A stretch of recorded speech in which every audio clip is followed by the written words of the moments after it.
I solemnly swear that I am up to no good.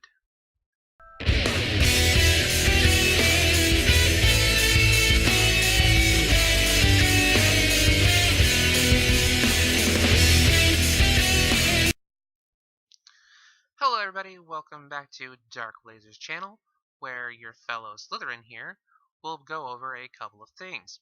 First and foremost, I want to say that this channel um, is currently undergoing a lot of construction right now, and I kind of wanted to make this one. I didn't want it to be a drama channel at all, and it just kind of became one because of the whole Onision thing. And the second thing I want to bring up is today's video. Today's video is going to be a what if, and it will actually tackle two what ifs into one. What if Severus Snape had adopted Harry Potter? And what if Harry Potter was in Slytherin? So it's going to tackle two of those. I'm going to do my best in this first series as I can. And if anybody wants me to do more of these, you just show that you like this video and leave a comment saying if there's anything that I may have missed or what you would like to see talked about as well in the future. Those are the first few things I wanted to discuss. Alright, now let's get into the video. What if Harry Potter was adopted by Severus Snape? Part 1. This will not change the origin of the Boy Who Lived story too much, but it will change a few key factors as well as changing the house Harry had been in. The Dursleys refused to take Harry, their nephew, since they despised all things magical, and even when Hagrid leaves Harry on the Dursleys' doorstep, he also felt it was the wrong thing to do. Hagrid and Dumbledore and McGonagall all discussed who in their world had adopted Harry. Since most of the magical world live in a magical area, they thought of one person. What about Severus Snape?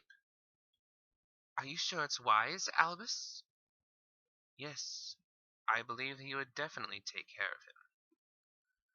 So Dumbledore goes to Snape's house, which ironically lives in the Muggle world. Snape is a very complex character. A lot of people really like him, I myself included. I've always liked Snape. I've never felt he was that big of a red herring. And also Snape felt that it should be one of the members of the Order of the Phoenix, and, well, Snape is a member of the Order of the Phoenix at this time. And since Snape turned spy for Dumbledore, Dumbledore has great trust in Snape. So great, in fact, that he allows Snape to... So great that his guilt, he wanted to repay his beloved Lily Potter, or Lily Evans, and he would grow to care for her son. Even though he was not his, he knew where things were going to be headed later down the line, since he talked to Dumbledore often and confided in him. Dumbledore knows Snape's love for Lily Evans, his right to take care of, and he is right for him to take care of her now orphan child. This is all Dumbledore's plan in the first place. It was only when Snape accepted taking young Mr. Potter where things got a little bit different to the story. Here, in Harry Potter and the Philosopher's Stone, Harry is greeted by Hagrid as usual, taking him to Diagon Alley when he turns 11 years old. Now, through this time, Snape has taught him a few things. Taught him that Slytherins aren't all evil like people try to believe. I know that you're special and that people are going to... He tries to warn him throughout the time that people are going to be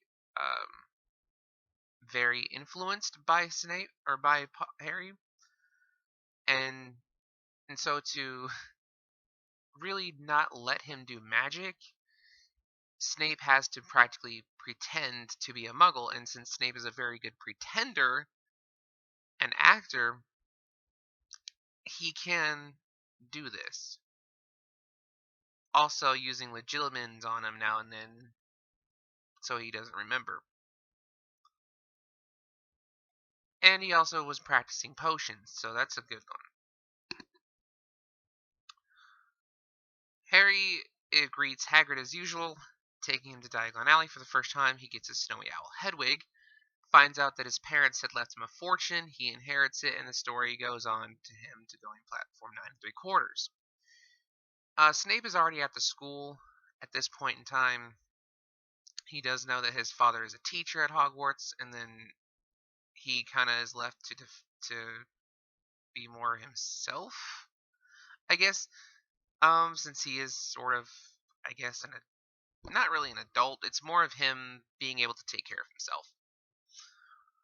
Um, he meets Ron Weasley on the train, and Hermione Granger as usual. He doesn't get to meet his adopted god brother Draco yet, where they become good friends.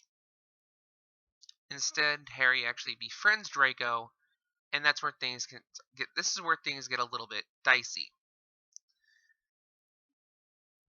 He Ron tries to tell Harry that Draco's a bad person, considering he's a Malfoy, and he knows from Malfoys that Malfoys are bad, and he knows from his father talking about Lucius. Well, we'll get into that later. That's enough for another story. It doesn't change the story too much. They still play wizard's chess and he also practices with Draco in the dungeons in the common room.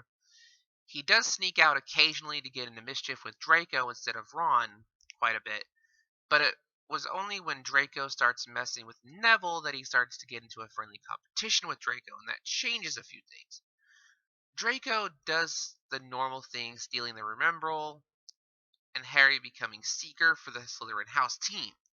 Harry is uh, shown by Hermione and Ron that his father, James Potter, was a brilliant Seeker, and that he goes down the path of learning about his parents. Even though he cares about Snape and doesn't think his adoptive father is a bad person, he doesn't know that something is up when he gets his invisibility cloak, and he and Draco are the ones who go into Hagrid's hut and find out about the stone.